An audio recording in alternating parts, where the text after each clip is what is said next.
Magnin a 75 ans. Elle vit seule depuis la mort de son mari. La retraitée est passionnée de littérature, de cinéma et surtout de bridge. Même si les cas de Covid se multiplient, elle n'entend pas se priver de ce plaisir. Les gens sont très vigilants. Nous sommes tous vaccinés avec le pass. Donc, a priori, il n'y a pas...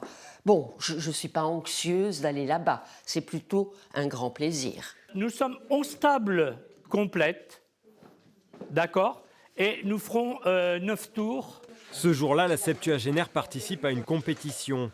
Ils sont 44 joueurs réunis, tous ont un pass sanitaire.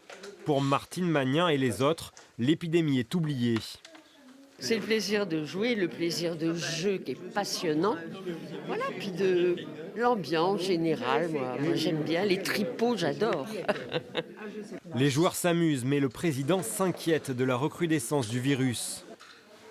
Le dernier confinement nous a coûté très cher, une vingtaine de mille euros, au moins 20 000 euros. Et un autre confinement nous mettrait vraiment à mal. À la caisse primaire d'assurance maladie, Valérie Martin a monté la plateforme Contact Tracing. 325 nouveaux cas de Covid y sont recensés cette semaine.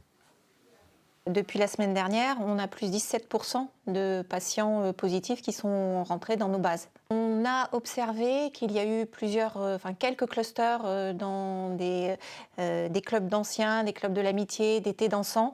Il y en a quelques-uns aussi depuis la rentrée scolaire dans des écoles primaires et maternelles. Même si le taux d'incidence remonte notamment chez les plus de 65 ans, à ce jour, aucune nouvelle mesure n'a été prise.